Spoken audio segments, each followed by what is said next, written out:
Assalamualaikum warahmatullahi wabarakatuh. Perkenalkan, nama saya Putri Nurberlianti, NIM 203200085, dan teman saya yaitu Nurul Aisyah, NIM 203200081. Di sini kami akan mempresentasikan tentang akhlak mazmumah atau akhlak tercela.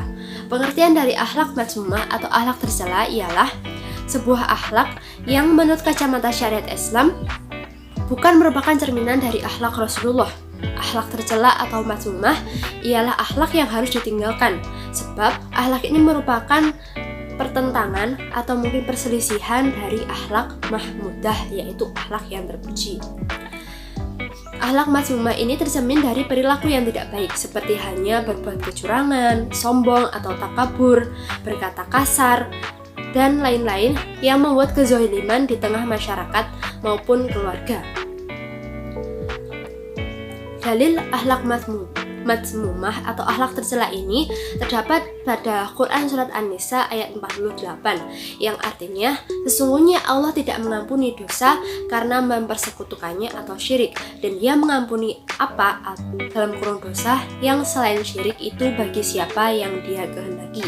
Barang siapa mempersekutukan Allah, maka sungguh dia telah melakukan dosa yang besar. Karena sifat-sifat buruk manusia itu tercermin dari perkataan dan perbuatannya. Adapun Rasulullah SAW bersabda, yang artinya, dan berhati-hatilah akan dusta, karena dusta membawa kepada kejelekan, dan kejelekan membawa ke neraka. Seseorang yang selalu berdusta akan ditulis di sisi Allah sebagai pendusta. Macam-macam akhlak mazmumah. Yang pertama yaitu egois. Ananiah atau egois adalah perilaku yang selalu tidak mau tahu dengan kepentingan orang di sekitarnya, sehingga egois ini terlalu mementingkan diri sendiri dan diartikan sebagai suatu sikap yang cenderung angkuh atau sombong. Sifat ananiah akan mendatangkan kebinasaan bagi pemilik sifat tersebut. Ananiah termasuk sifat tercela yang harus dijauhi oleh setiap orang mukmin, sebab dapat menjerumuskan manusia kepada sikap individualistik atau kesendirian dan membuka jalan kepada sikap permusuhan dan kebencian di antara masyarakat atau sesama manusia. Yang kedua yaitu berkata kasar. Pada Quran Surat Al-Humazah, wailul likulli humazatin lumazah, yang artinya celakalah bagi setiap pengumpat lagi pencela. Artinya Allah di sini melarang orang yang mengumpat, yaitu orang yang berucap kata-kata keji atau kotor dan mencela dan berkata mencela kepada orang lain atau berkata kasar kepada orang lain.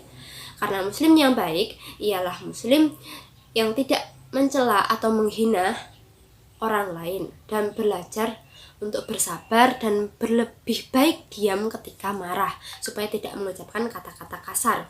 Yang ketiga yaitu berbohong. Pada Al-Quran Surat Az-Zumar ayat 3, yang artinya sesungguhnya Allah tidak memberi petunjuk pada orang pendusta dan ingkar, karena Rasulullah juga mengingatkan bahwa dusta atau berbohong akan membawa ke perbuatan durhaka, sedangkan perbuatan durhaka akan membawa pendusta ke neraka. Kemudian yang keempat yaitu pemarah atau sifat godop. Godop itu berasal dari kata ghadiba yaghdabu ghodoban, yang artinya marah. Marah itu adalah sikap yang jengkel, muak, dan sangat tidak senang karena diri diperlakukan tidak sepantasnya. Marah ini membuat seseorang itu hatinya itu atau jantungnya itu memanas dan berpacu lebih cepat daripada biasanya, sehingga orang yang marah bisa berakibat muka tampak memerah dan pandangan mata yang menjadi seram dengan diikuti denyut jantung yang semakin cepat.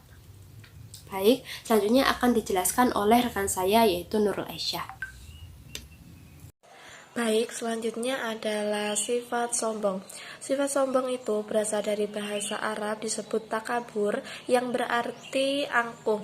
Sedangkan secara istilah, kata sombong itu berarti perilaku yang menganggap orang lain itu lebih rendah dibanding dengan diri kita atau orang lain. Ciri-ciri dari sifat sombong itu sendiri, yang pertama ada menganggap rendah orang lain, kedua cenderung tidak mau menghargai orang lain, ketiga menganggap enteng atau remeh di setiap masalah yang dihadapi, keempat yaitu tidak memperdulikan saran dari orang lain yang memberikan. Selanjutnya adalah akibat dari sikap buruk, sikap sombong itu sendiri, yang pertama kita dimusuhi banyak orang, yang kedua hidup banyak dipengaruhi oleh nafsu dari setan, terus yang ketiga tidak pernah introspeksi diri sehingga selama tidak mengenal kekurangan dan kelemahan dirinya. Selanjutnya, bagaimana cara kita untuk menghindari dari sifat sombong itu sendiri? Yang pertama dapat kita lakukan yaitu menanamkan keimanan yang kuat di dalam hati. Kedua, hindari pergaulan dengan orang-orang yang biasanya bersikap sombong. Ketiga, biasakan memandang orang lain itu dari sisi kelebihannya agar kita itu bisa menghargai orang lain tersebut. Selanjutnya yaitu sering berdoa semoga kita selalu terhindar dari sifat sombong. Yang kedua, yang selanjutnya yaitu sifat malas. Arti malas yaitu tidak mau bekerja atau tidak mau melakukan suatu kegiatan. Di sini sikap malas itu berasal dari bahasa Arab yang disebut al-khaslu, yang berarti berat untuk mengerjakan sesuatu dan berhenti dari menyempurnakan sesuatu. Selanjutnya yaitu ciri-ciri orang yang memiliki sifat malas. Yang pertama, tidak mau berusaha dan berikhtiar.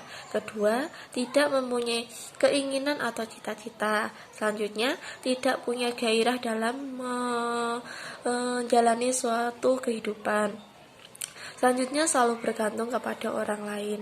Gimana cara kita untuk menghindari sifat malas itu? Yang pertama dapat kita lakukan dari bahasa Arab yang disebut al-khaslu, yang berarti berat untuk mengerjakan sesuatu dan berhenti dari menyempurnakan sesuatu.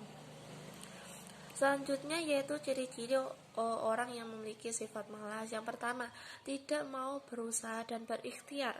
Kedua, tidak mempunyai keinginan atau cita-cita. Selanjutnya, tidak punya gairah dalam menjalani suatu kehidupan. Selanjutnya, selalu bergantung kepada orang lain. Gimana cara kita untuk menghindari sifat malas itu? Yang pertama dapat kita lakukan yaitu mencari kesibukan atau kegiatan yang bermanfaat, yang bersifat positif. Selanjutnya, tanamkan keyakinan bahwa orang yang memiliki hidup yang malas itu akan susah. Selanjutnya, usahakan selalu bergaul dengan teman-teman yang memiliki sifat rajin.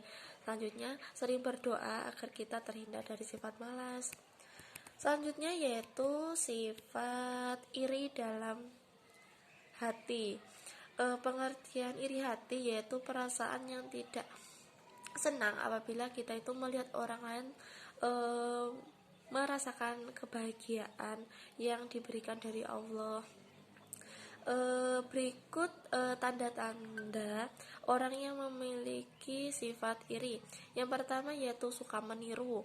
Kedua, bermuka dua, tidak sesuai apa yang dia katakan. Selanjutnya, mereka itu selalu ingin tahu masalahmu tetapi tidak mengikut simpati gitu. Selanjutnya yaitu tidak menyukai tanpa alasan.